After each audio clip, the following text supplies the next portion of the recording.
Good evening, everybody, and thank you for joining us once again for another wildlife extravaganza. This evening, Mr. Nick Garbutt is going to be talking about wild Borneo, as you can see from this very first slide of his, which I am very much looking forward to, having been to Borneo a few times in the past now. On at least one occasion, though perhaps only one occasion, it was with Nick, amongst others, for our Festival of Wildlife in Borneo, which was at Borneo Rainforest Lodge. And I have absolutely no doubt that we'll be seeing some images of Nick's from there, because it's one of the most wonderful places in the world, I think. An absolutely brilliant, brilliant, brilliant place. As before, for those of you that have been on many evening presentations in the past, so I will repeat myself, but please forgive me for doing so. We will have a Q&A section at the end, which you will all be very familiar with now. You can ask questions via the chat facility, which you'll see at the bottom of your screen, and also via the Q&A facility, which you'll also see at the bottom of your screen. And when we get to questions and answers at the end, I will, as we have started to do now, pose a question to you all, but that will come later on. In the past, one or two people have asked about increasing the size of the image on their screen. For those of you, I'm not quite sure how this works on a handheld device, but if you're on a laptop or a computer, if you look to the right of the main image where it says Wild Borneo, head in the clouds, feet in the mud, you should see two little white lines. You can drag those over to the right-hand side and you can expand the size of the main image. So that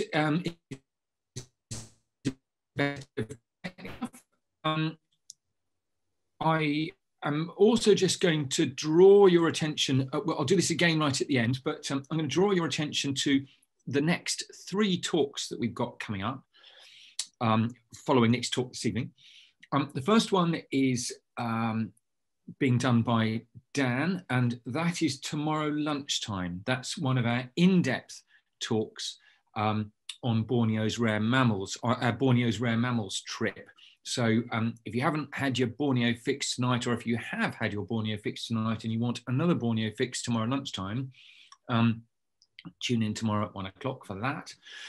Thursday evening, we have got Brian talking about Costa Rica, which is a place close to his heart. That will be a super talk. And on Friday lunchtime, you will have to put up with me, I'm afraid, should you wish to jump on board, and I'm going to be doing an in-depth talk about a trip that I'm leading next year called Ultimate South Luangwa. So that's the advertising side of life. But to Nick Garbutt, who is hiding behind a lump of blue tack, which I think is covering his camera at the moment. Nick, who many of you will know very, very well indeed, who himself knows Borneo very well indeed and has led many trips to Borneo. He knows it like the back of his hand. And as we all know, Nick is the most fabulous photographer, wildlife photographer. So I think we're all very much looking forward to this presentation this evening. When were you there last, Nick? 2 years ago, I seem to recall. 2 years ago. You do realise you've still got that lump of blue tack over your camera? Not anymore. This is true. So there's always. I need to tell everybody that when we were doing our dry run today, we always do a test or a couple of tests beforehand. It's always great fun doing tests with Nick because all sorts of amusing things happen. And today, when we were testing, it was particularly amusing because all of a sudden, quite randomly, we had Freddie Mercury and Queen playing in the background. Nick had no idea why and couldn't work out how to turn it off. So you never know, we might get a burst of Freddie this evening. Yeah. So a couple of years ago, where were you? A couple of years ago, Nick, were you down in Dannon Valley, or were you? That was certainly one of the locations, along with Kinabatangan River, Yeah, of course. Sepulok, and Kinabalu Park. So what have become fairly standard places on Borneo excursions and itineraries. Yeah, but standard for a good reason, right? Because they're so Standard excellent. because they're the best places to go to. Quite simple. Yeah, absolutely. Hey, listen, Nick, I'm going to hide and drink my Diet Coke and mute myself until you've finished. And just to reiterate to everybody, it would be really lovely to have some questions from you during the course of this evening. So please make use of chat. Please make use of Q&A. Please ask anything you like, and we will do our very best between us to answer your questions at the end. Nick, over to you. Thank you, Chris. Good evening, everyone. Thank you for tuning in. Some of you may have listened to me last month talking about Madagascar. So this, in a sense, is a follow-on, as it's another of my favorite tropical islands. I would be very hard-pressed to pick a favorite between Madagascar and Borneo. I first went to Borneo in the summer of 1988 on a university expedition, fell in love with the place and have been fortunate enough to go back on numerous occasions since then. And it is just a very, very special place and has become certainly central in many of my sort of wildlife photography experiences and so forth. And tropical rainforests are without a doubt my favorite habitat on Earth. So Borneo has some of the best that are remaining. So it's always a place I love going back to. So I'm sure none of you need a geography lesson, but it's worth just reminding you where Borneo sits in Southeast Asia. And what is particularly worthwhile noting is that the distances between Borneo and mainland Southeast Asia and the other islands, Java, Sumatra, Sulawesi, etc., are relatively close, and the seas are very shallow. And that's an indication that Borneo, not too long ago, at least by geological standards, was still attached to mainland Southeast Asia. So there are certain degrees of the fauna and flora that are common with Southeast Asia, and also certain elements that have evolved to become different. Borneo is the third largest island in the world. Only Greenland and New Guinea are larger. And of course, Madagascar, I talked about last month, is the fourth largest. But if you were to compare the rates of endemic species in Madagascar compared to Borneo, then while Borneo has a significant number of endemic species, as a proportion, it's nothing like as high as Madagascar. And that's simply because Madagascar has been isolated for so much longer. Politically, Borneo as an island is roughly divided 2/3 into Indonesia, generally called Kalimantan, and 1/3 Malaysia, split between the states of Sarawak and Sabah. And then there's the tiny independent state Sultanate of Brunei, as you can see from this slide. Now, most of what I'm going to be talking about this evening relates to the various locations in Sabah, which undoubtedly has the best and most accessible wildlife sites on the island. There are very good sites in the Indonesian part, in Kalimantan, but the logistics in Kalimantan are much more challenging generally. So from an ease perspective, Sabah is an awful lot easier to visit. Sarawak does have some interesting places, but it's not as well developed from a wildlife perspective. And a lot of the wildlife in Sarawak historically has been hunted. so there isn't as much left. So I would generally say, in a broad sense, Sabah has all, if not the majority, of the best wildlife locations that remain. Topographically, as you can see from this map, the central parts of Madagascar are the upland highland areas, and all of the lowlands, not surprisingly, are around the periphery of the island. Obviously, the downside is there has been so much deforestation, which I will touch on again as we proceed. But if you look up into the northern part of Borneo, the bit that is Sabah, highland areas on the western side and down the southern edge of Sabah as it borders Kalimantan, and then lowland areas over to the eastern side. And that obviously influences the sorts of wildlife locations that are located in each. So just to give you a broad outline of the layout of Sabah with respect to the main wildlife locations, I'm going to be talking about Kinabalu Park, which you can see on the northwestern side there. I'll touch on the Croker Range just to the south. And then the other locations are all over on the eastern side of Sabah: Sepilok, the Kinabatangan, Sukau area, Danum Valley, and Maliau Basin down towards the southern border with Kalimantan. And I'll pop this map up as we proceed as well, so you just can get a reminder on where each of these locations is situated.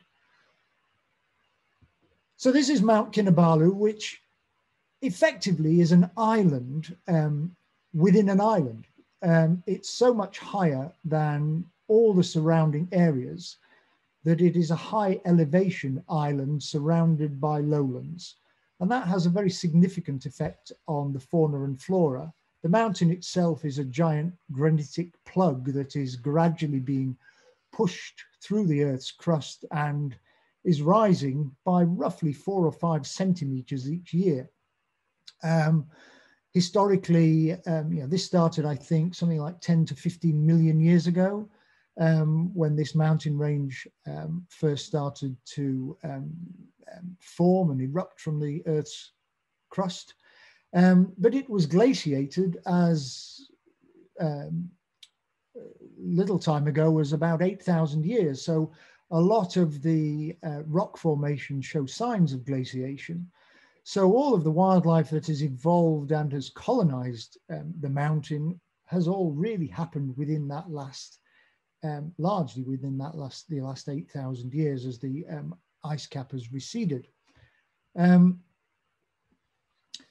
I'll just begin by outlining very briefly what it's like to climb up to the summit of Kinabalu, which isn't necessarily something you do purely from a wildlife perspective, because as you get higher up, wildlife tends to diminish and become more specialized, but it's still a fantastic thing to do if you're feeling energetic. It's something you generally do over 2 days and 1 night, hike up from the park headquarters to this mountain rest house, which is at about 3,300 meters. You stay there overnight, get up at silly o'clock in the morning, and then hike up to the summit in time for sunrise. So this shot is looking back down at that forest rest house from obviously much higher up, very close to the tree line.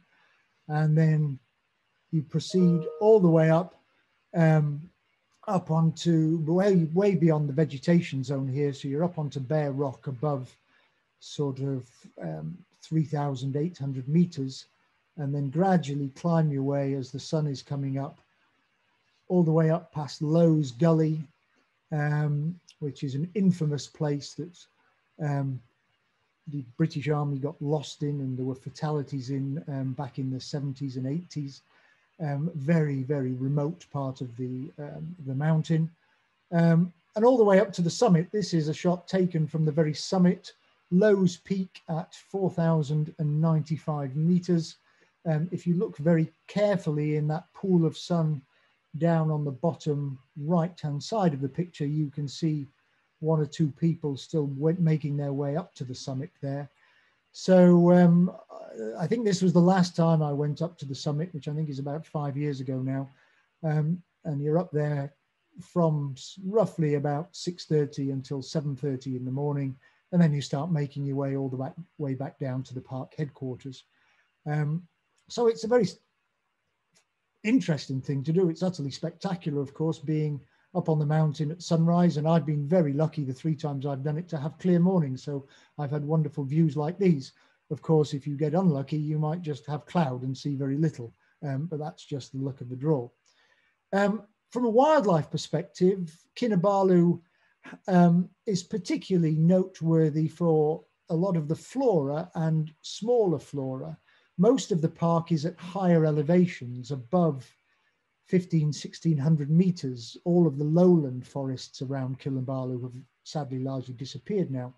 So most of the interesting wildlife, natural history is at the higher elevations.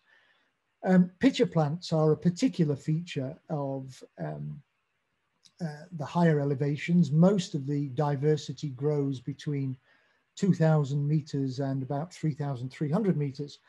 And it's quite possible that the main center of endemism for pitcher plants, the genus Nepenthes, is around the Mount Kinabalu area. There's so many different ones occur on Kinabalu. Some indeed only occur on Kinabalu and a couple of neighboring mountains. So it's quite possible that this particular group of plants first evolved on the island and then have subsequently spread out through Southeast Asia. And the furthest west they get is actually Madagascar. There are 2 species in Madagascar, but there are so many on Borneo, some just on Kinabalu, and then the rest of Southeast Asia. This is a species called Nepenthes burbigii. This is a near endemic to the mountain, Nepenthes kinabaluensis, which is only found on Kinabalu and a couple of adjacent higher peaks, one called Trusmadi. And then larger still, Nepenthes raja, one of the largest pitcher plants that there is. And the pot, the bowl that you're looking at there can contain nearly a litre, if not a litre of liquid. So it's a pretty substantial structure. And of course, like all pitcher plants, they've evolved to largely trap insects. These plants grow on very nutrient poor soils.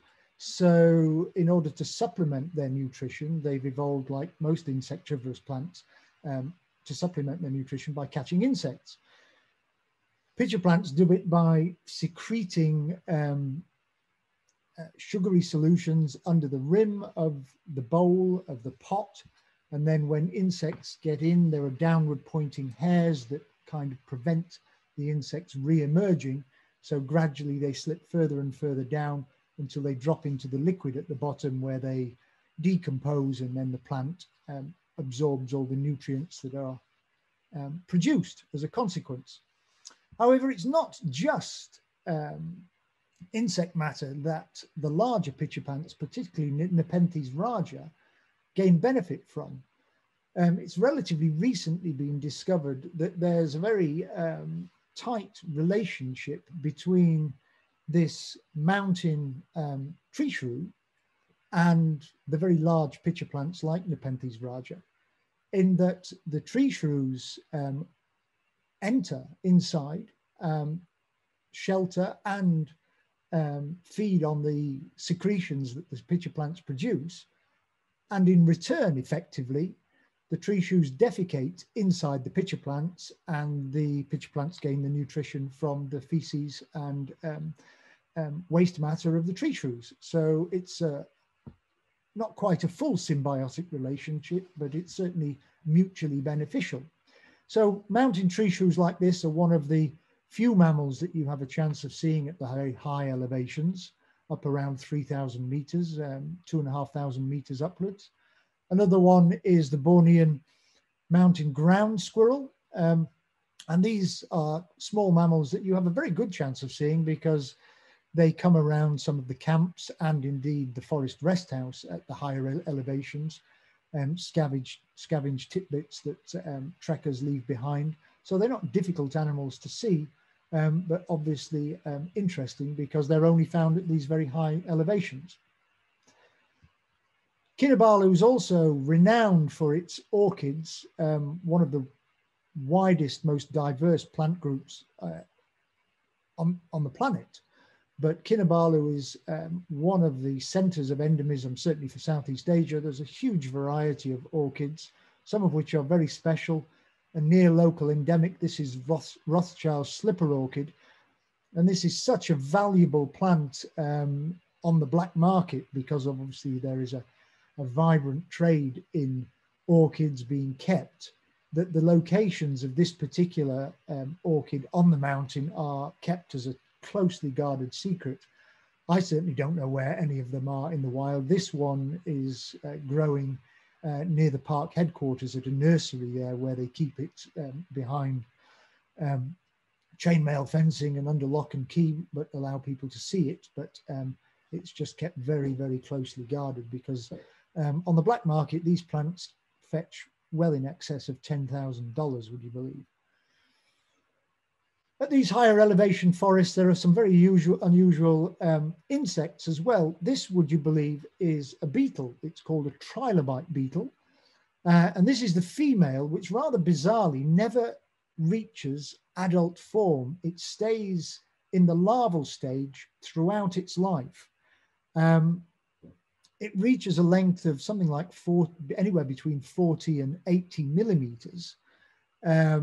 Whereas the male, which does become an adult, conventional adult beetle, is only about 8 or 9 millimeters in size. And one of the forest garden areas around the park headquarters is particularly good for finding this creature. It likes very damp, dark areas where there's lots of mold and detritus and rotting wood. So if you grub around in broken logs and so forth around those forests, that forest area, you have a very good chance of seeing this particular creature. Rather larger is an endemic stag beetle to the mountain, superficially rather like our own stag beetle, but very much larger. This is close to being the size of a mobile phone, probably the best part of 12 to 15 centimeters long, so a very, very large stag beetle. And some wonderful camouflaged insects at these higher elevations. This is a bush cricket, camouflaged to mimic lichen, rather challenging to see on that shot. Get a better view from side on. Lots of things up at these very high elevations, which are just beautifully camouflaged to blend in with the moss and lichen that obviously proliferates at the higher elevations where it's so damp and often perpetually covered in cloud. Night walks along the streams are very good for frogs. This is a mossy tree frog, which is another high elevation specialist that generally is only found up and around the park headquarters between 1,500 and 1,800 meters. And another very special frog at these higher elevations is one of the mountain horn frogs. This is called Kobayashi's mountain horn frog. I have a particular soft spot for horn frogs. They're huge nocturnal frogs. A big female like this is the best part of 15 centimeters when she's standing up, beautifully camouflaged to mimic leaf litter. And it's something I always try and spend time looking for, generally on night walks because they're active at night and sleep in the leaf litter during the day. So this is one that I found and then photographed just as the sun was coming up, and then later managed to stage this particular photograph in daylight so you get a better indication of how the frog actually looks. But a beautiful example of camouflage and leaf litter mimicry. Lower down on the mountain, another plant that is particularly renowned and famous in Borneo and throughout Southeast Asia. This is a Rafflesia, which is the world's largest bloom, single flower. There are numerous species, the largest of which is found on Sumatra, Rafflesia arnoldi, but there are some very large ones also on Borneo, this being one of those. There are 3 species found in Sabah, This is the largest, Rafflesia keithii, and this can certainly reach the best part of 80 centimeters across. The very largest ones like Rafflesia arnoldi have been occasionally recorded up to about 90, 92 centimeters across. And what's remarkable about this group of plants is that the only time they're ever seen is when they produce this bloom, which is incredibly rarely, because they're a parasite of a liana, a thing called tetrastigma. And the only normal component, if you like, of the plant are microscopic filaments that run throughout the vine. They don't cause any harm, even though they're a parasite, so the vines can continue life effectively unhindered after being infected. And the only time that you ever see any visible signs of Rafflesia is when it produces this bloom. And it initially produces a bud which erupts from the surface of the vine. These vines are often just below the soil surface, not always. So when the bud erupts, it looks like it's growing from the soil.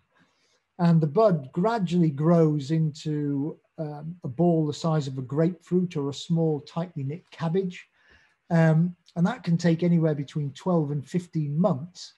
And then over 2 or 3 days, generally starting at night, it opens out to produce this amazing bloom, which then is pollinated by carrion flies and bluebottles because they produce scent that mimics or smells rather like rotting flesh. So they attract the various flies.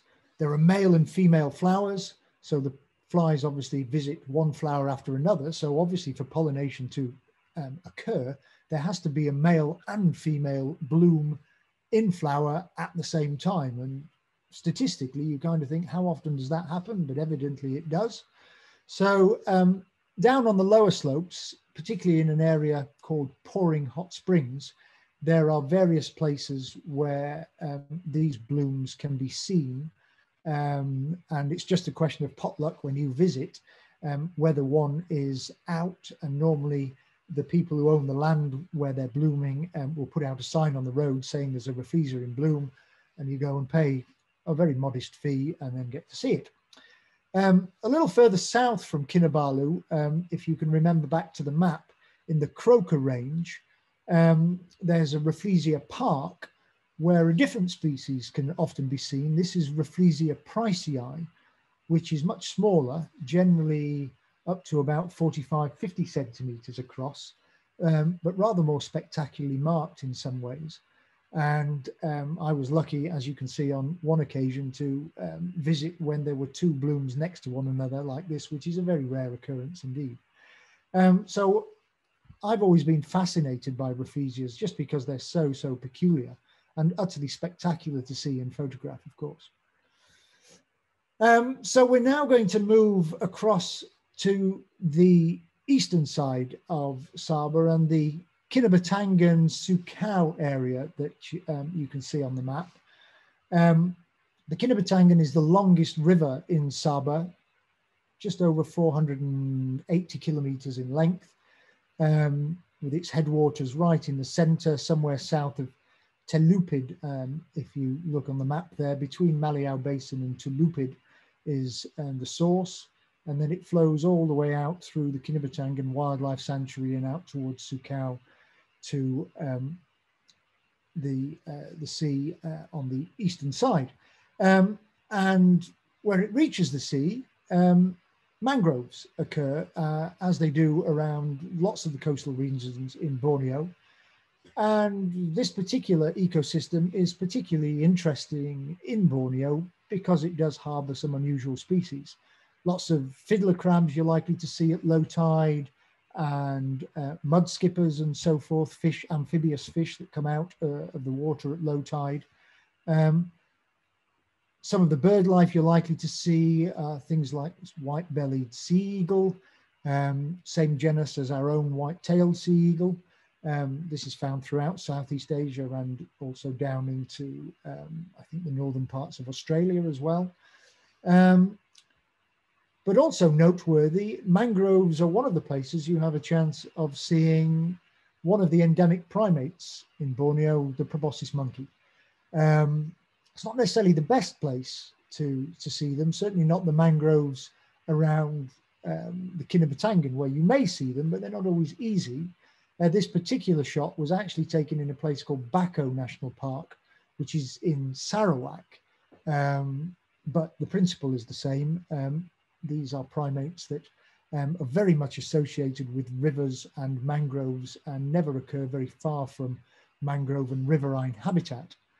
So one of the things they're able to do is come down at low tide, walk out across the mangroves and feed on the various plants and so forth that are exposed at low tide, and also some of the detritus that gets brought in and out by the tide, as well as the mangrove leaves themselves. They have a digestive system that's able to cope with very fibrous, poor nutritional quality leaves. They have a 4-chambered stomach, which is why they look pot-bellied all of the time. But their diet is very, very specialized. This is obviously a large male, as you can see, spectacular creatures, very large columbine monkey, weighing up to 30 kilograms.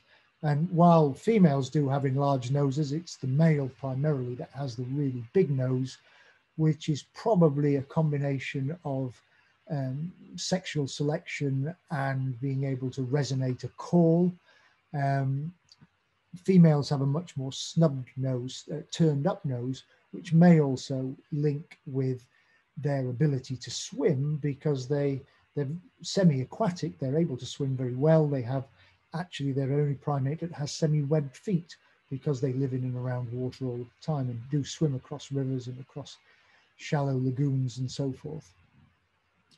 So there's a large male feeding on mangroves, which, as I say, dominate their diet.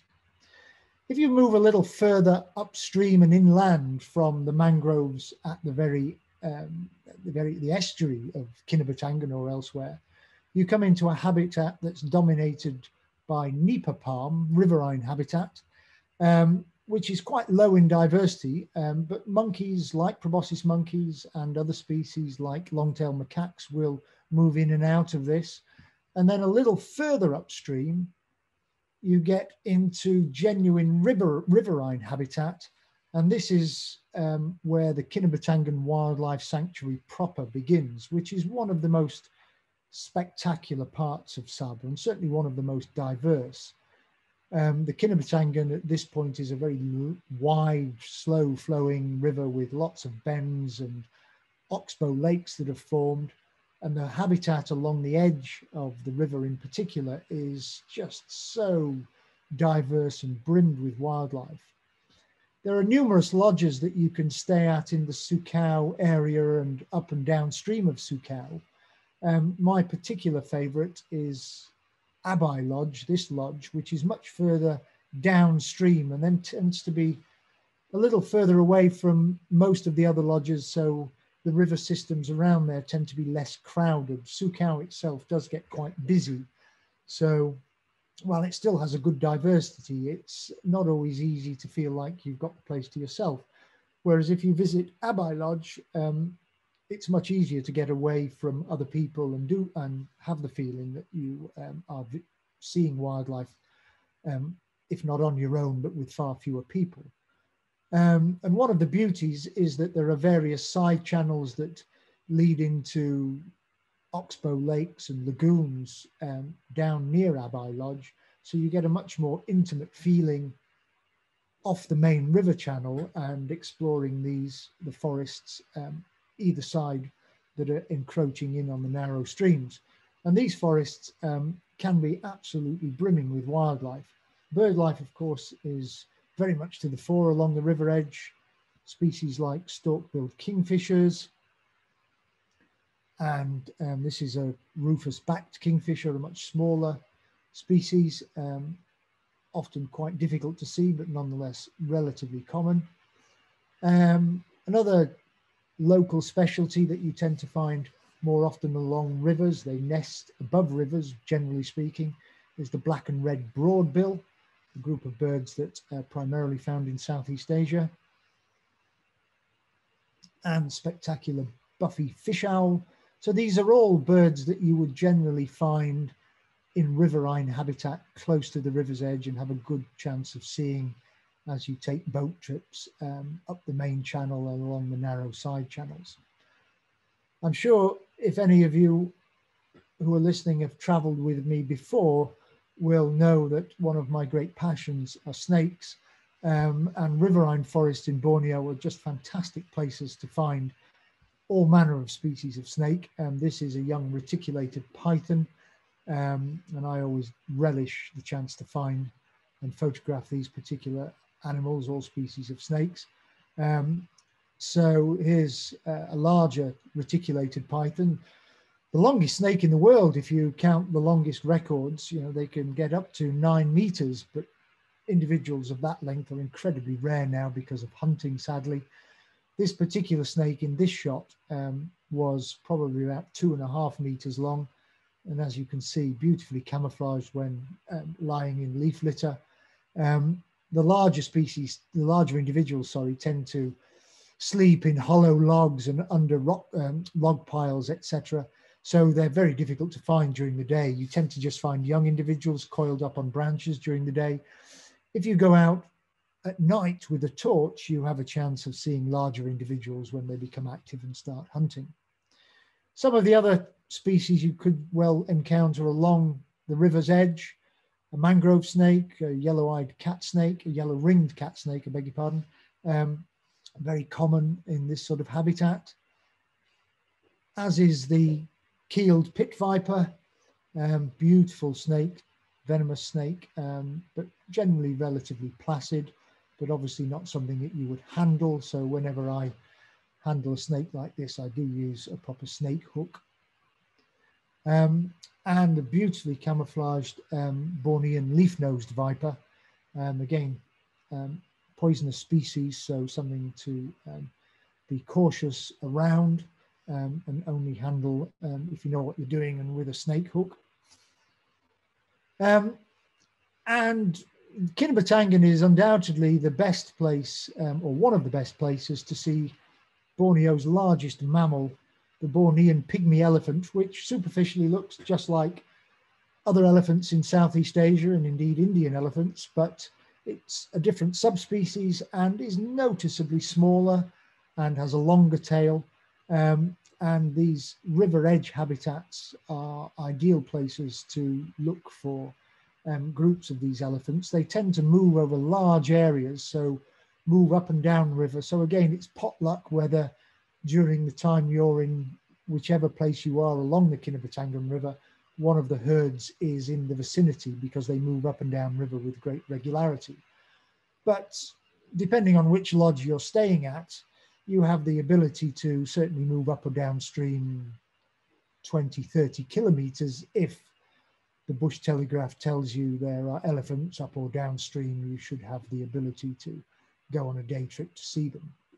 No guarantees, of course, but your chances are pretty good. And on most visits I've done to Kinabalu, we've seen pygmy elephants at some point, and often right at the river's edge where they're drinking or foraging in the large reeds that often grow in the river's edge. So from, sorry, I'm just getting ahead of myself. So as you can see here, this is a large male elephant being photographed from a boat, but the boat is able to come right up to the shore, and the elephants are generally pretty tolerant and allow you to see them pretty closely. So from Borneo's largest mammal down to certainly one of its smallest, not the smallest. I think the smallest mammals in Borneo are 1 or 2 species of bat, but if you were counting what we'll generally call terrestrial mammals, then the Bornean pygmy squirrel would probably rank as about the smallest. Now this picture doesn't really give you an indication of just how small these amazing little animals are, and if they're very easy to spot, believe it or not, because they move in a way that allows you to see them running around. But actually getting one to sit still is incredibly difficult. So it's just pot luck whether you happen to see one and it stays still long enough for you to take a photograph. But to give you an idea of the size, that obviously puts one in stark perspective. So they're amazing little creatures that zoom around at high speed, can often be seen around the lodges and running along the railings of lodges like Abai that obviously have forest all around them. But I've only managed to photograph them on a couple of occasions simply because they never sit still. So they're a challenge. The riverine forests are excellent for other primates too. This is a young long-tailed macaque feeding on wild figs, again growing right by the river. Silvered langur and other species you have a good chance of seeing along the river's edge. Notable because when the juveniles, when they are first born, for the first 2.5 months of life, are dramatically different in colour, bright orange, and this is thought to relate to mother-infant recognition, and also the infant being recognisable by aunts and cousins and so forth that also contribute to the parenting and nursing of the infant. So the infants are this amazing bright orange colour for the first couple of months, and then by 3.5 months have reverted to adult coloration. Further upstream, around Abai and all the way up to Sukau, there's still a very, very good chance of seeing proboscis monkeys in the forests. And while they penetrate in from rivers, they rarely do so more than, I would say, 400 or 500 meters. So they're always associated with the river's edge. And you can often see large males like this with groups of females, or bachelor groups with just adult males and juvenile males along the river's edge. And if you're lucky, see them climb up to heights and then leap, particularly if you're in a narrow river channel, they will leap across the river channels, or indeed sometimes from riverside vegetation into the main river and then swim across. So obviously from a primate's perspective, this is something that virtually no other primate does, and utterly spectacular to see. There's also a very good chance along the Kinabatangan of seeing wild orangutans. Not the only place in Sabah where you have a chance of seeing genuine wild orangutans, but the Kinabatangan River is definitely a good place to look for them. This particular male was right down at the water's edge, so we were within 2 or 3 meters of this. This shot, I'm in a boat, and he was quite happy to feed on fruits and leaves. Really low down, the tree that he's in was lapping the water's edge, and then he moved off higher up and back away from the water's edge after we've been watching him for probably at least half an hour. So if you get lucky, there's some spectacular orang viewing to be had along the Kinabatangan too. What you're also aware of along the Kinabatangan is, of course, how much deforestation there is, not only in this particular part of Sabah, but an indication of much of lowland parts of Borneo. Forest clearing for fuel wood, for timber, and of course for the dreaded oil palm, which covers vast swathes of lowland Borneo now, huge areas in Kalimantan and equally large areas in the Malaysian states of Sarawak and Sabah. So it's utterly impossible to visit these places now and not be aware of great tracts of forest that have been felled to make way for oil palm. And the Kinabatangan Wildlife Sanctuary is now a mosaic of plantations like this and remaining forest habitat, linked with often very narrow corridors.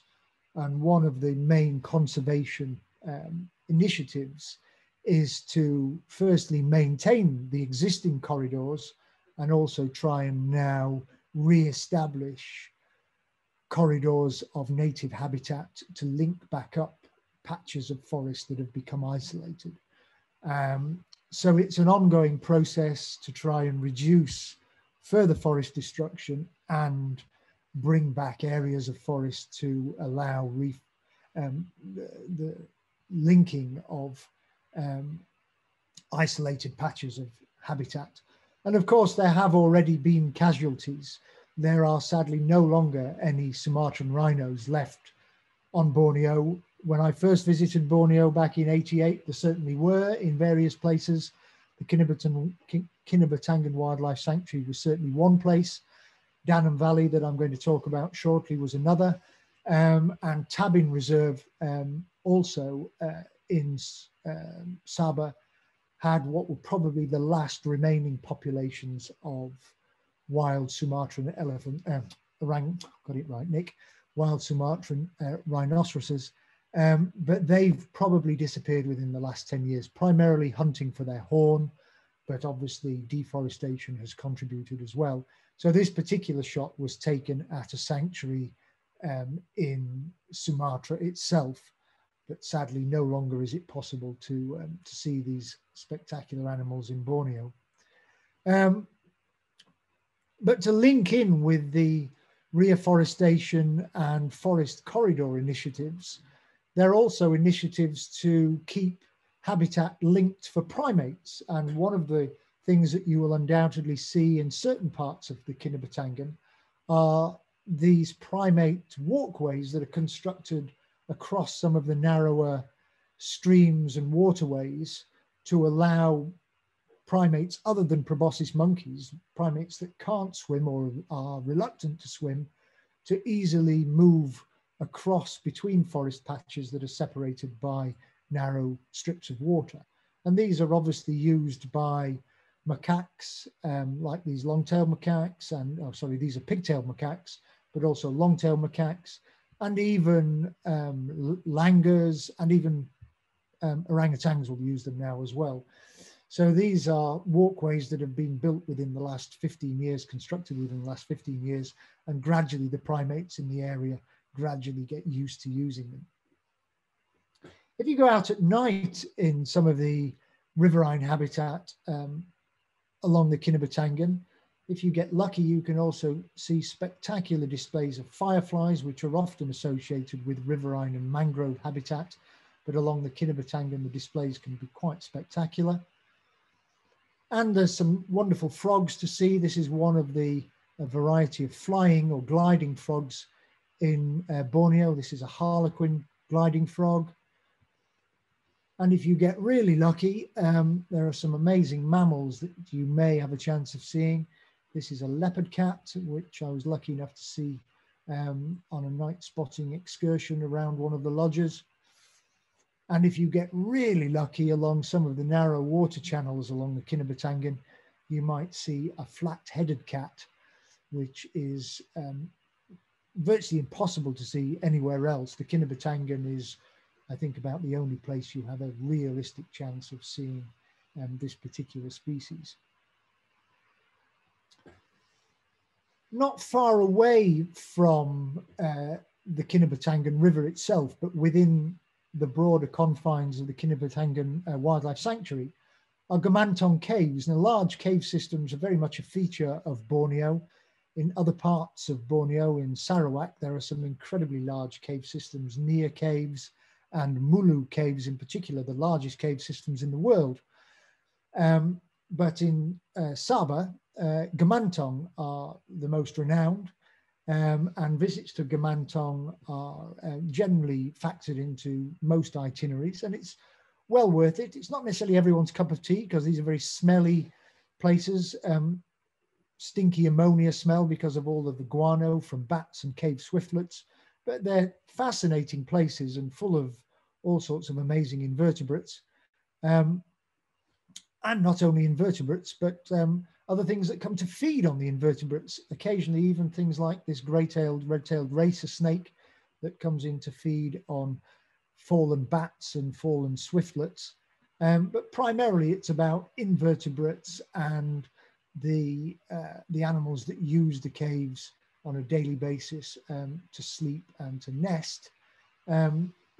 Swiftlets being a prime example. And not only do they live in the caves, but believe it or not, there are actually people who live in the caves, because the swiftlet nests are an incredibly valuable commodity. So there are communities that specialize in collecting the nests 3-4 times a year to make bird's nest soup, which is thought to have remedial properties because of the enzymes from the swiftlets. The nests are made from swiftlet saliva, and in Chinese cultural medicine, they're thought to have all sorts of medicinal properties. It's up to you whether you believe that or not. I, of course, personally do not, but there we go. Nonetheless, these are incredibly valuable commodities, and the communities that harvest them have to protect them. So there are people that live in little shelters inside these caves permanently. And then they're involved, as I say, about 3 times a year, collecting the nests. These are swiftlet nests. As you can see, 2 varieties, black and white. The most valued are the white ones, which are constructed almost from pure swiftlet saliva.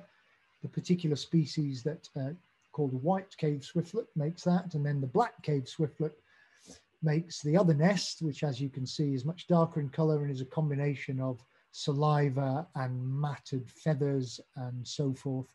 So those nests do have a value, but it's not as high because they need much more cleansing in order to extract the saliva that can then be used to turn into bird's nest soup. Now, if you were to go and buy a bowl of bird's nest soup, you could probably expect to pay the equivalent of, I think, of about $50 US, and it would probably have, I don't know, a tiny fraction of swiftlet saliva in it. Most of it would be chicken stock.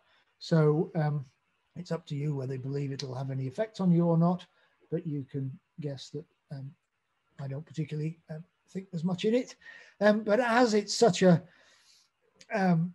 valuable commodity, in many places, they now construct hollow buildings specifically to encourage swiftlets to nest so they can collect the nests.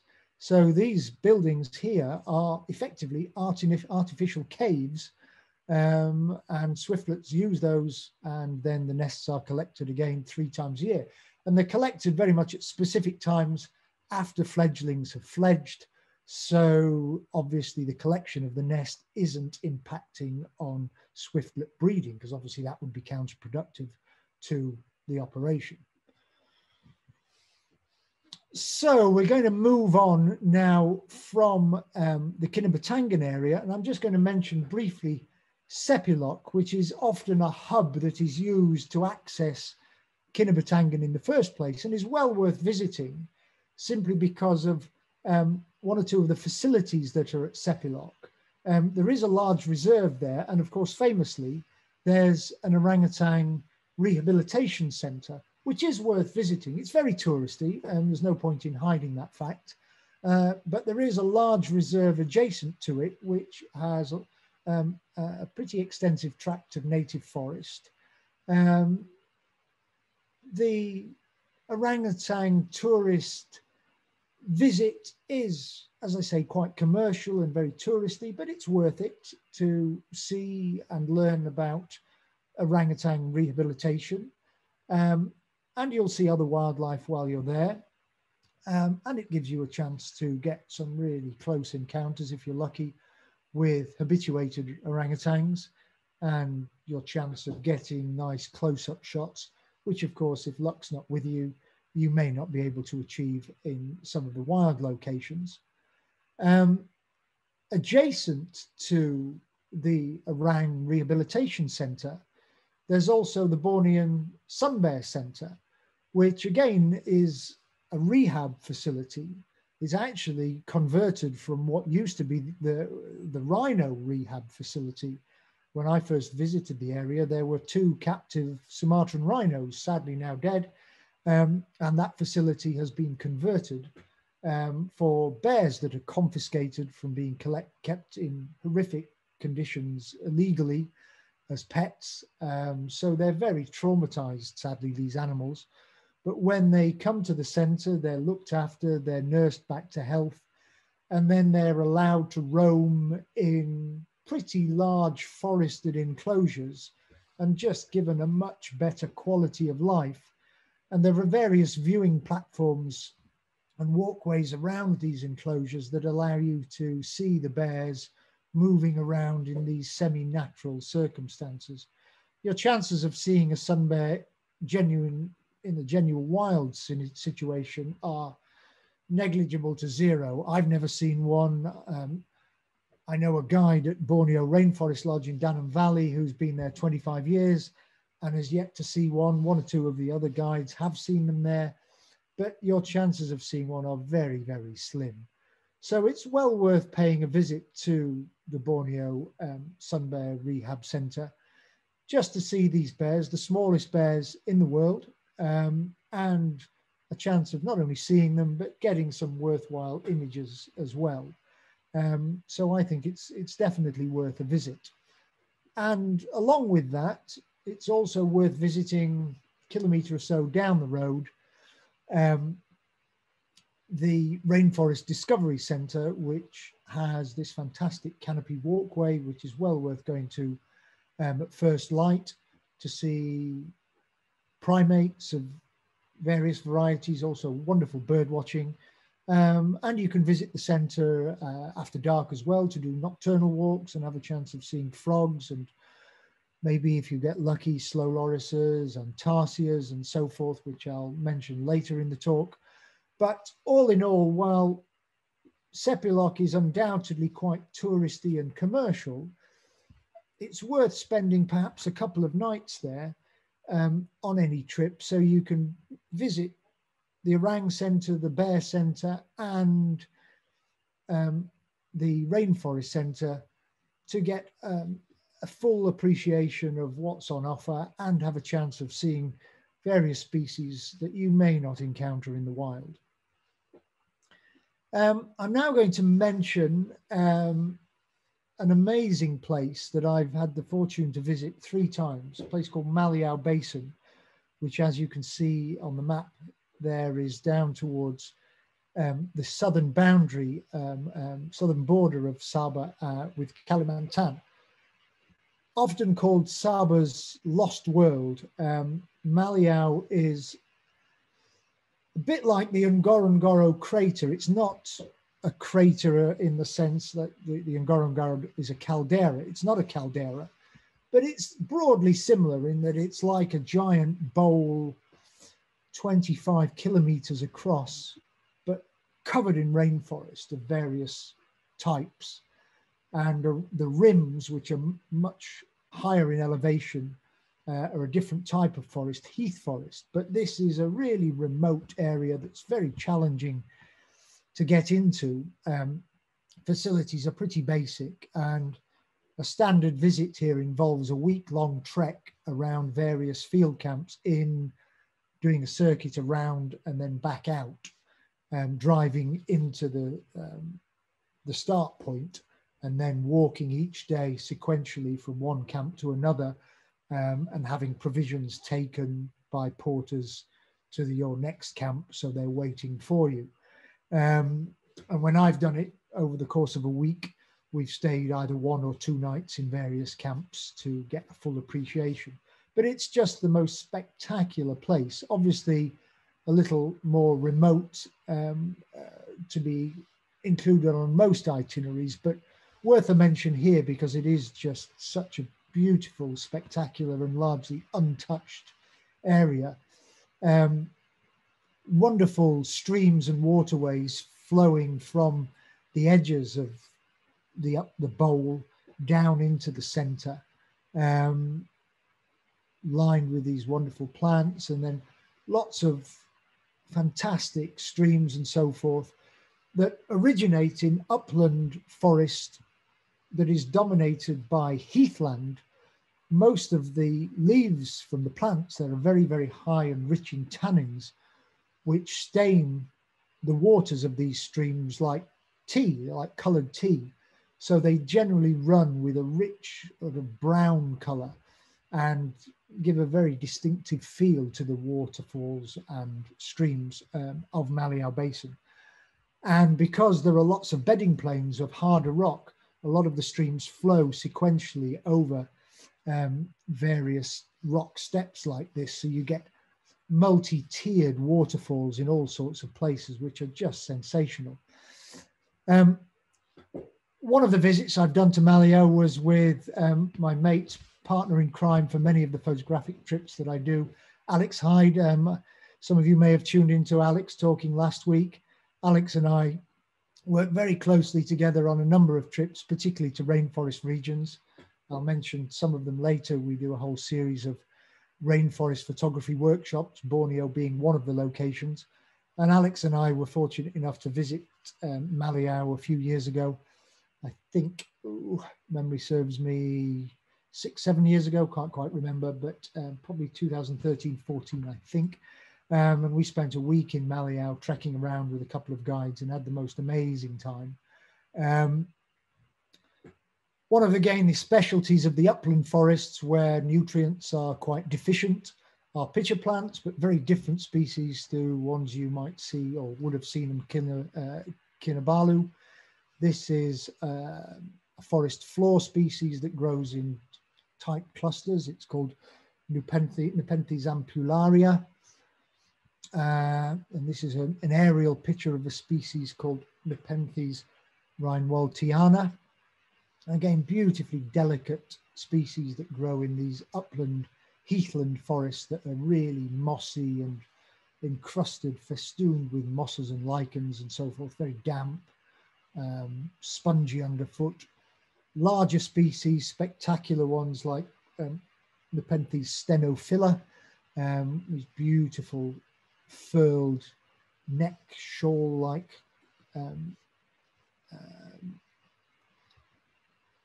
what's the word, features around the edge. And even more spectacular, this is Nepenthes veitchii, structures that, again, as I mentioned earlier, have evolved to ensnare and encourage insects into the bowl. So Maliau, particularly the upland forests of the rim around Maliau Basin, are spectacular places if you have an interest in pitcher plants. And as I mentioned, the waterfalls in particular can be absolutely wonderful. This is called, this particular waterfall is called Takob Alob waterfall, one that you see from the camp called Nepenthes camp, which is high up on one of the ridges. And this is the same waterfall. And this one is Jiluk Falls, again, another beautiful multi-tiered waterfall, which form wonderful photographic subjects. So here's Alex, again, photographing the same waterfall, as you can see, with rather more water in it this time. There'd been heavy overnight rain upstream, and quickly the water swelled to what you see here. As you descend from the rim of Maliau Basin down towards the center, where there's another spectacular waterfall, into lowland forests, if you get really, really lucky, you have a chance of seeing yet another Rafflesia species, a much smaller species called Rafflesia tenku adlini, named after a very eminent Malaysian scientist. This is a very rare species indeed that only is known from Maliau Basin in one other location. And I've been lucky enough to see it on 2 occasions. I've been to Maliau 3 times and seen it twice, so I'm really fortunate. Only once was it in beautiful bloom like this. The other time it's slightly gone over because the bloom tends to only last about 3, 4, 5 days, and then it starts to wither and decay and die, so it looks rather poor. But on one occasion I did see a couple of blooms that were absolutely spectacular. And then as you descend right down into the base of Maliau Basin, you get to the heart of the bowl, where there's a 7-tiered waterfall system called Maliau Falls. This is one of the lower tiers, which again is absolutely spectacular. Some unusual invertebrates that you may come across. This is back up actually in the heath forest. But when Alex and I visited, this spider, a type of long-jawed orb-web spider, was undescribed by science. So it was later described, I think in 2015 finally, and called, and it's got this wonderful name, Opodomata sarawackensis. So at the time we found it in Maliau, Maliau was the only place it was known from, but given its now scientific name, it's fairly certain it's also been discovered in 1 or 2 localities in Sarawak as well. But it didn't actually get named by science until 2015. Interesting slide, just really from a point of interest, if nothing else. While we were at one of the camps in Maliau, we found a dead tarantula type spider. So we constructed an experiment whereby we put it out on a sheet of white paper and waited for the ants to discover it. And then I did this time-lapse sequence to show how the ants discover and then gradually dismantle and take away the corpse. So each of these particular shots is effectively at a 15-minute gap. So each row corresponds to about an hour. So from beginning to end, this is roughly a 4-hour sequence that you can see of ants discovering and dismantling the corpse of a spider, which was a fantastic thing to witness and obviously document, and just a terrific point of interest. Was a huge headache to actually process and construct the photograph. I shudder to think how many hours of work have gone into actually creating this final image, but definitely worth it from an interest perspective. Maliau also excellent for some unusual frogs. This is a green-spotted rock frog, which you're likely to find at night along streams, and some lizards as well. This is a short-crested forest dragon. Larger animals are very tough to see in Maliau. Primates are quite rare and quite spooky and skittish, so it's not somewhere I would recommend going if you are interested primarily in mammals and birds, because they're tough to see. But if you're interested in seeing a pristine environment, amazing rainforest habitats of different types, and some of the smaller species, then they're very well, it is a spectacular experience. But you do need to have a pretty high level of fitness and don't mind living in some pretty basic conditions. One of the birds I was lucky enough to see and photograph, because it came into one of our camps, was this crested partridge, which, or rule as it's sometimes called, which I've heard on numerous occasions in other parts of Borneo, but they're very shy. But in one of the camps, this particular creature did come in and was visible. If you don't get a chance to see one in the wild, some of you may have visited the Eden Project down in Cornwall, and the rainforest biome there has a free-ranging population of these particular birds scurrying around on the forest floor, and they're completely habituated. So they're quite easy to see there. Some of the other species or animals we saw in and around our camps and we were able to photograph: bearded pigs for one.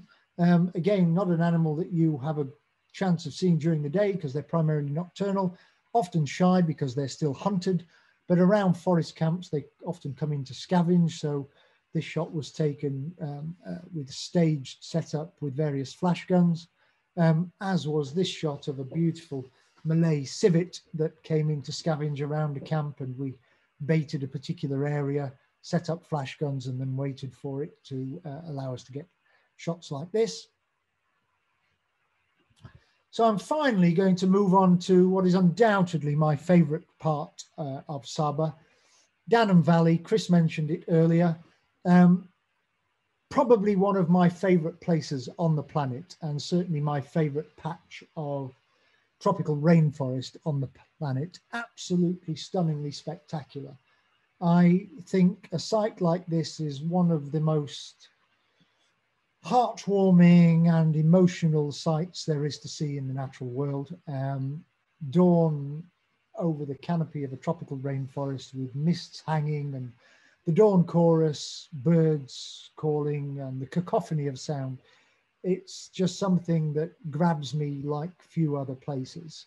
And certainly experiencing a sunrise while looking out over the canopy of a Bornean rainforest like this in Danam Valley is one of the most memorable experiences I've ever had. And obviously I've been fortunate enough to have a sort of experience like this on numerous occasions, but if you have not, I would put it very high on your list or bucket list of priorities to achieve and manage to see, because it is just beautiful. These forests are amongst the most diverse anywhere on Earth. This is one of the large emergent trees from the canopy. It's called a mengaris, and its scientific name is Kumpasia, and it's actually one of the tallest trees that is known anywhere in the world. I think the tallest example is nearly 300 feet, 88 meters, so 290 feet tall. And they emerge from the bulk of the rainforest canopy, and obviously utterly spectacular. Most of the larger rainforest trees belong to a family called the dipterocarps, which produce fantastic winged seeds like this, almost like giant sycamore seeds, but they often have 3, 4, even 5 wings, as you can see. And all of this particular family produce seeds of this type. And therefore the forest floor is often littered with seeds like this. And obviously, as you can see here, ones that are starting to germinate. And these are the sorts of trees that produce the wonderful big giant buttress roots that are a hallmark of rainforests in all parts of the world, but particularly in Borneo. Lots of decay, of course, on the forest floor. So fungi very much to the fore. This is a cup fungus, called Cockensia, a genus that is often found in other parts of the world, but particularly prevalent in rainforest, lowland rainforest in Borneo. And bioluminescent fungi as well may be something that you could come across. Doesn't look particularly spectacular during daylight hours, just looks like any normal fungus. But if you go back at night and shine UV lights and torch lights on it, you may get them to bioluminesce like this. Wonderful large insects too in these lowland forests. Some of the largest, indeed the largest beetle in Borneo is the 3-horned rhinoceros beetle. And this is a large male. And there are lots of insects that mimic other things, vegetation and all sorts. This is a giant bush cricket. This is one of the largest I've ever seen, probably 15 to 18 centimeters for the body, and then at least 20 centimeters plus for the antennae. So a huge bush cricket that is obviously evolved to mimic leaves. Praying mantis that's evolved to mimic dead leaves and sits waiting in ambush amongst shriveled and dead leaves like this. Another mantis that's evolved to mimic the insides of a flower. And a different sort of insect. This is a violin or mandolin beetle that is generally associated with decay and leaf litter and often found around fungi. And a lantern bug, Fulgoria. There are lots of different lantern bugs. This is often called the Chinese lantern bug, this particular species. And again, this is a sap-sucking insect, but one that's very common often in and around Danam Valley. Can also be seen in Kinabalu and other places, but Danam's certainly a very good place to see them. Other insects that are not restricted to Danam Valley, but Danam's an excellent place to see. Arguably the most spectacular butterfly in Borneo, Raja Brooks birdwing with a wingspan in excess of 15 centimeters, often quoted as being one of the world's most spectacular butterflies. But you can see this in Kinabalu Park and other places as well. So it's not restricted to lowland forest by any means. Perhaps a little less savoury, but very much a feature of places like Danum Valley are tiger leeches, harmless but irritating. You can't visit Danum without having an encounter with a leech. Often they'll have been and gone before you even know it, and all you find is a telltale patch of blood on your skin, or more likely on your blouse or shirt or whatever. But they are harmless. They don't really hurt, but the bite is irritating simply because they have an anticoagulant, so the bite bleeds quite profusely for a while, and often as it starts to heal, it itches rather annoyingly for a period of time as well. But they are harmless. Now, one of the features of lowland forests in Borneo is that there are a lot of what are so-called flying animals, which aren't flying animals at all in that they are gliding, but they're often referred to as flying. Flying frogs being one, there are flying snakes, there are flying lizards, but they glide. And this is one of the species. This is the famous Wallace's flying frog, one of the larger flying frogs. So this would fill the palm of your hand. And this is a canopy dweller. So most of the time, they're high up in the trees in the rainforest canopy, which is where they spend most of their lives.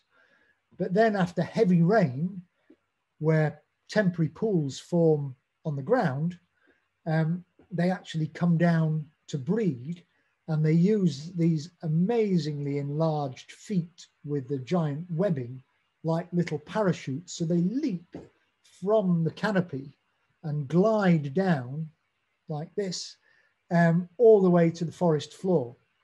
And amazingly enough, you can be on the forest floor adjacent to a large temporary pool. And while it doesn't happen every time, if you're there when it's raining and it triggers a breeding event, you can be there and literally frogs will rain down from the canopy, and you can hear them, not actually as they're in flight, but you can hear them as they hit the foliage close by, and hear the sort of thud as they hit nearby foliage. And then they gradually make their way down to the forest floor to find the temporary pool where they then breed. The females, which are obviously producing the eggs, are very much larger than the males. So here you can see a large female that's laying eggs, and she uses her hind legs to produce a froth. She secretes a liquid which she then sort of whips into an egg white, beaten egg white type froth, and then lays her eggs within that. And while she's laying the eggs, males battle to get access to her back so they can then try and fertilize the eggs as she's laying them. And then once this has happened and the eggs are laid into the temporary pool, they quickly hatch into tadpoles. Often you will see patches of the whipped secretions, which then harden around the pool, and the tadpoles will emerge 2 or 3 days later and drop into the pool. So it doesn't always happen that the eggs are going directly into the water. It can happen in one of two ways. But nonetheless, once that's happened, the adults then obviously leave the eggs and the tadpoles to their own devices, and the adults then climb back up to the canopy, and the tadpoles are then on their own, and they have to metamorphose and grow very quickly before the temporary water obviously evaporates. So they're a fast breeder, and then become a little froglet, and then go into the undergrowth to obviously grow and then hopefully mature and become an adult frog. And there are lots of different flying frogs, gliding frogs like that, but Wallace's flying frog is undoubtedly the most spectacular. There are even toads that live up in the trees. This is a marbled tree toad. Toads are generally associated with forest floor environments, but this is a particular species that is arboreal, which is quite unusual for a toad and obviously spectacularly marked. Down on the forest floor, one of my favorite frogs, if not my favorite frog, The Bornean horned frog, sometimes called horned toad, although strictly speaking, it's a frog. Huge frog like this female can sit 15, even 18 centimeters. And they're not large leapers, they're very much a camouflaged frog, sits in the leaf litter during the day and is active at night. And they have a very, very distinctive resonant call, honking call, which is often associated with the onset of rain. So if it's about to rain, or rain is certainly in the air, one of the features of a visit to Danham Valley is hearing this wonderful, deep, resonant honk of a horned frog. Actually then finding one is incredibly difficult because they're so beautifully camouflaged, and they're generally inactive during daylight hours and they become active at night. So most of the time when I've been lucky enough to find a horned frog, I've found them when they've been active at night and then photographed them during the day in an area of forest to get best effect like this amongst leaf litter, and obviously show their spectacular camouflage to best effect.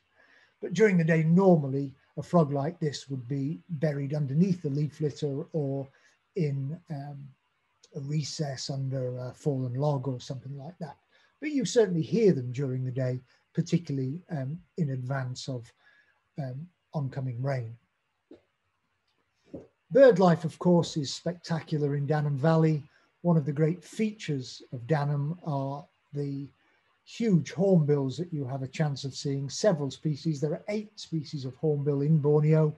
And if you get lucky, you could actually see all 8 on a single trip, and you could even see 4, 5, even 6 of them within Danham Valley. One of the most visible is the wonderful rhinoceros hornbill, often found in pairs, very vocal, and often associated with flying across some of the rivers first thing in the morning as they call, and they have this wonderful building resonant call that almost sounds like it's being wound up and wound up and wound up.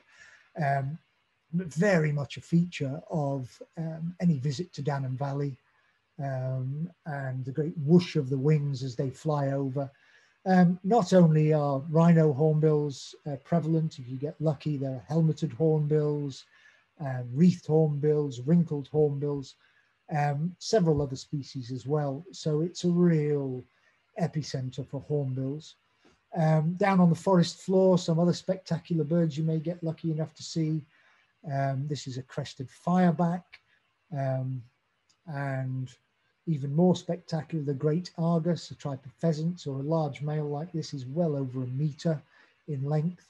And they have a dance floor in the center of in the leaf litter, and clear that to attract females. I'm aware I'm going on a bit here, so I'm just going to speed up now. Some of the other birds, this is a blue-winged pitter, again on the forest floor. Feature of Danham Valley is the wonderful canopy walkway that any visit must entail, particularly at dawn when you have a chance of some wonderful bird watching, even some primate watching like this red leaf monkey. Bird watching, excellent from the canopy walkway. This is a fairy bluebird, black and yellow broadbill, and green broadbill. All of these are canopy species, so being up in the canopy along the canopy walkway gives you a realistic chance. More snakes are a possibility in Danham too. Young reticulated python like this one, another keel-scaled viper. One of the features of my photography, particularly in rainforests and in Danham, is to be able to show the species within the context of its habitat. So I love using wide angle lenses, fisheye lenses, to show whichever species it is in the context of its habitat. There seems little point in going all the way to Borneo and taking a picture that could have been taken in a zoo or captive circumstance. This is a Sumatran pit viper. So just to illustrate, here's a young Sumatran pit viper that I'm photographing with a fisheye lens. As you can see, this is a venomous species, so again handled with a snake hook, and when photographing, making sure I'm using this rail to advance the lens forward so I'm not physically getting close. These are very docile snakes, so if you're reasonably experienced at snake handling, you know, they don't really pose a threat if you know what you're doing, but obviously you make sure you keep your hands behind the camera. And I actually have a perspex shield that I sometimes put over the lens just as a safeguard as well, in case I'm dealing with a snake that might strike. But from that perspective, it allows you with a fisheye lens to get a shot like this. This is a different perspective. This is a focus stack of 20 images to get that depth of field front to back, but at close range.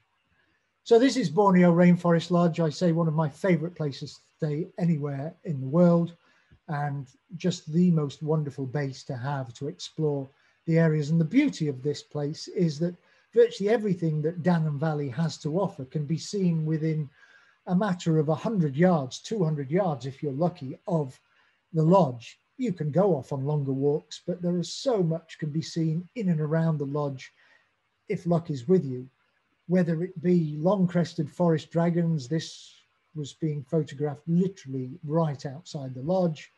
One of the spider hunters coming to feed on flowers right next to the lodge, and even primates come into the trees right by the lodge. So I was actually on one of the walkways and in the lodge, raised walkways in the lodge, when taking this photograph and this photograph of this red leaf monkey, red leaf langur.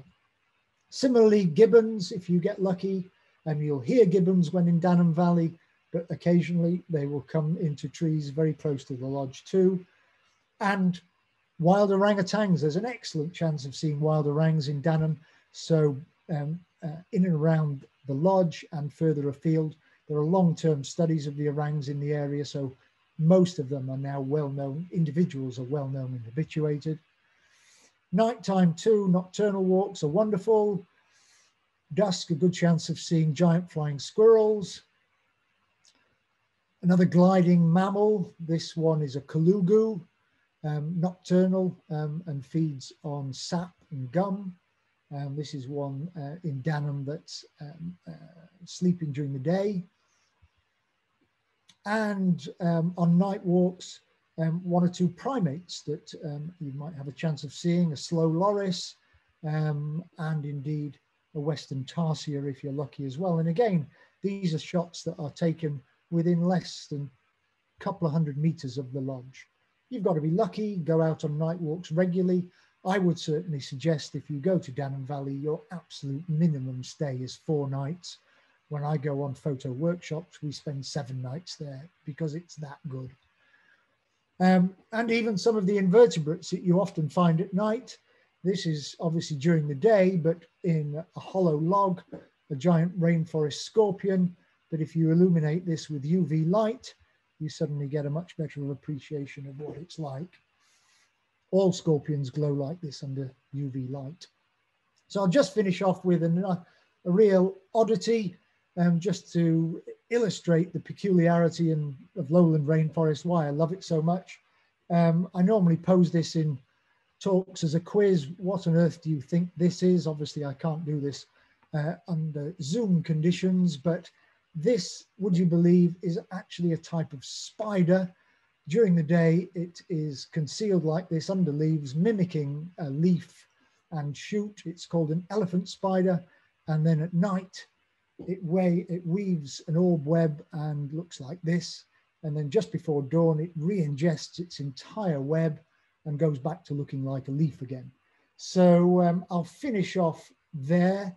Other than just to say, future trips that we have are outlined here. And I know it's one of the questions that Chris will be posing to you. So we have a whole series of rainforest photography workshops that Alex Hyde and myself run, not only to Borneo, but to Costa Rica and to Ecuador and indeed to Peru, although we've yet to schedule our next Peru one.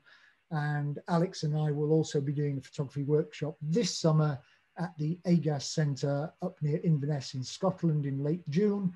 So I'll finish there and hand over to Chris who will wrap up things and field some questions.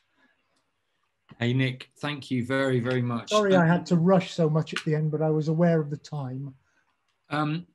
I was another, don't worry, that was another absolutely super talk. Thank you so much. Really brilliant. It's maybe you made me want to go back to Borneo. I probably say this after every talk that I'm lucky enough to host. But yeah, I really fancy going back to Borneo. Danam Valley is outstanding, isn't it? Haven't we seen amazing things there? The most magical place, and Borneo Rainforest Lodge, it ranks in my top 3 lodges anywhere in the world of any type. It is just the most magical experience, first and foremost because of the wildlife experience that it allows and offers, but also because it's such a tip-top lodge, such high standards, and it's just such a beautiful, pleasant place to stay. You get the best of both worlds, and I would recommend it to anybody. And if your pockets are deep enough, add at least 2 days to however many you think you want, because you won't want to leave. It's just so good. It's one of those places which you could spend your whole time out in the forest. Absolutely. And then at the end of your trip, you can think, crikey, do you know what? I haven't actually sat on the deck and enjoyed a beer or a gin and tonic or whatever and looked at the forest that I've been going into. I know. Because that's a wonderful experience too, isn't it? Just sitting on the deck. It is, and I obviously, given what I do, I go to any number of amazing places around the planet, but I have to have a special sense of awe, wonder, excitement, almost childlike excitement every time I go back to Danam. And it's like going back home in a sense. And I know I've been over a dozen times, and I will never tire of going back to Danam.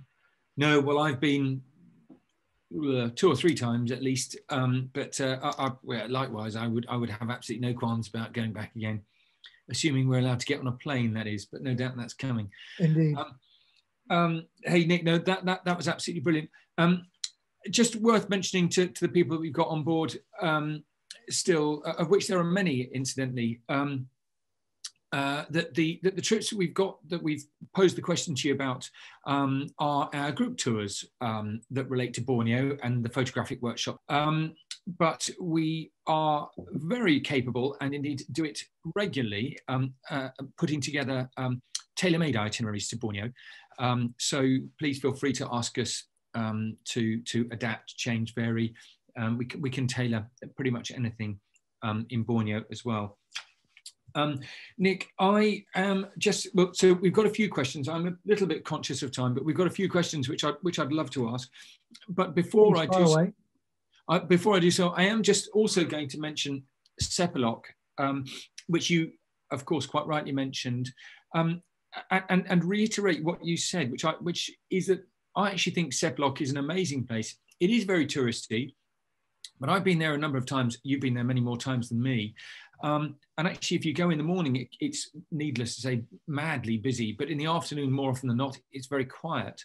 But it is rehab centre, yes. It is just a really nice place to go and stop and actually learn a little bit about the orangs and see them. So I would say it's a place to certainly to keep in an itinerary, because, as you also say, there's the Sunbear Centre. Absolutely, and the Rainforest Discovery Centre. They're all warrant certainly 1, if not 2 visits. Yes. So I would strongly recommend to anyone planning a trip to Borneo, don't discount spending at least a couple of nights in and around Sepalok. No, absolutely. No, I absolutely agree. So, look, at a certain point, sort of halfway through your talk, you mentioned Maliau Basin, which, of course, well, not of course, in this particular case, I haven't been to the Maliau Basin, but we've had 1 or 2 questions in about that. And at least one person has asked, are you planning to run any trips to the Maliau Basin? And if so, when? Currently, no plans. My previous visits with tour groups have been largely on a tailor-made basis. In other words, privately tailored for that group. Yes, yeah. In the sense that it is a difficult place, challenging place, very challenging place to go to. And therefore it doesn't suit everyone. You certainly need to have a pretty high level of fitness, and you need to not only not be perturbed by your own smell, but the smell of others, because without putting too fine a point on it, you spend a week getting ridiculously hot and sweaty with very few facilities, because you're in field camps and literally just a bucket of water at times, or a bucket shower, and you have to carry everything with you. So when I go, I literally just take the clothes I wear and one change of clothing, which I change into at night. So you put horrible, sweaty, stinky clothing back on every day. So it's not everyone's cup of tea. And therefore, when I've done it twice previously with clients, it can only ever be done with a maximum really of 4 clients. And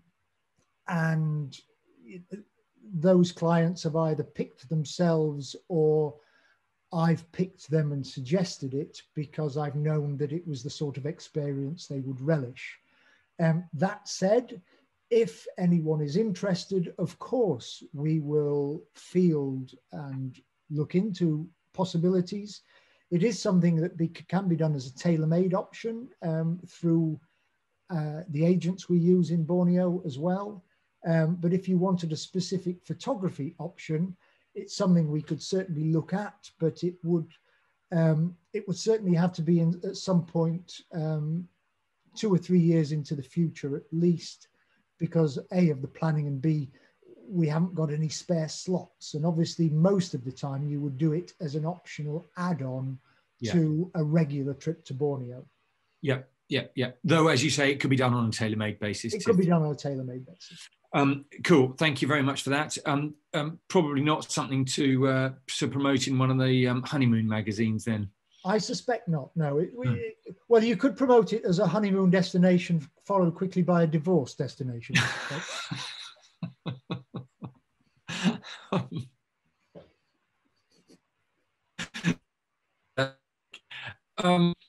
Guiding in Borneo has been asked about by 1 or 2 people, including Serena. What level or caliber of local guides can I expect when I go? Is it varied? And also she has posed a question about experience in handling snakes. I know, you and I have known each other for many, many years, and I know how good you are with reptiles and so on, and it's something you've been doing for many years. But would the guides handle snakes? I mean, other guides. I mean, I know at least in part the answer to the question. But what's your view of the guides in Borneo? So the guides in Borneo are variable. Some are excellent, some less so. What you generally find is that guides are associated with travel companies rather than with specific locations. And different travel companies will have either their own lodge, let's say on the Kinabalu River, or a preferred lodge that they would push clients towards. So the quality of guide, to a certain extent, will depend on the quality of the local travel company that you engage. I know, generally speaking, the guides that come on the trips that we're involved in organising, and the local people and local travel companies we work with generally have very, very good guides. Danum Valley has its own resident guides. Borneo Rainforest Lodge has its own resident guides, all of which are very well trained and have a very good working general knowledge. Some of them have particular specializations, whether it be birds or mammals or invertebrates. But generally speaking, you will get a very good guide if you do a tailor-made trip to Borneo Rainforest Lodge. And by and large, the guides that would accompany you to other locations would be also very competent as well. Their experience handling snakes, I could be less certain about. One or two that I know personally are very good. Obviously, snake handling is not something I would encourage and promote unless you have prior experience and know what you're doing. I do it on workshops because I do know what I'm doing. But when we're working with clients, we are obviously incredibly careful. First and foremost, the animal's welfare comes first, of course. And I wouldn't normally work with any venomous snakes in a client basis unless it was at a distance. Non-venomous species we can work more closely with, and you have to know which species you're able to work with, in which ones are tolerant and which ones are placid and which ones are a little more aggressive and need to be avoided. So not something I'd encourage people to try themselves without a guide that knows what they're doing, basically. Yeah, I would wholeheartedly agree with you there, Nick. In the same vein, someone's asked whether you've seen king cobra there. Seen them twice, both times in Danham. Not to photograph, but just seen fleetingly across a trail. They're there, but snakes in general are very tough to find. You either have to be lucky or know what you're doing, or specifically go out looking for them. So there are one or two species you tend to encounter more often, but more unusual species, king cobras are never easy. Twice in Danham I've seen them fleetingly, once in India. They're not easy snakes to see. No, I'm sure. Camera traps. Someone's asked about the deployment of camera traps at the lodges. Is that generally okay? To my knowledge, yes, because most of the lodges are situated on their own private land. So the two lodges that I've mentioned specifically in the talk, Abai Lodge and Danham Valley, would probably have no objection to you setting up camera traps. I showed one or two camera trap pictures, which were actually camera triggered. They weren't camera traps, so I was there at the time and triggering the camera release when I knew the animal was in the right place. But you could take a camera trap and set it up for a period of however many nights you were staying at a location and see what you got. And certainly somewhere like Danham or Abai, you might have a chance. And just to give you an idea of what, if you were monumentally lucky, would be possible, one of the times I was at Abai Lodge, and I'm not sure if this happened to you as well, Chris, I can't remember, but I missed seeing a clouded leopard on the walkway. There's a raised board walkway through forest at the back of Abai Lodge. And one of the times I was there, somebody saw one cross the board walkway, and I happened to be 400 or 500 meters away on another bit of the board walkway and didn't see it. And am I right in thinking that happened to you or something similar? Very similar. We were on the deck at the front by the river, and someone who wasn't part of our group came to the. There's a sort of a bar dining area there, isn't there? Came to ask one of the guides what it was he'd just taken a photograph of on the boardwalk, which it had literally walked along the boardwalk, and this chap was walking behind this mammal. He wasn't sure what it was, and he'd taken photographs of it with his iPad.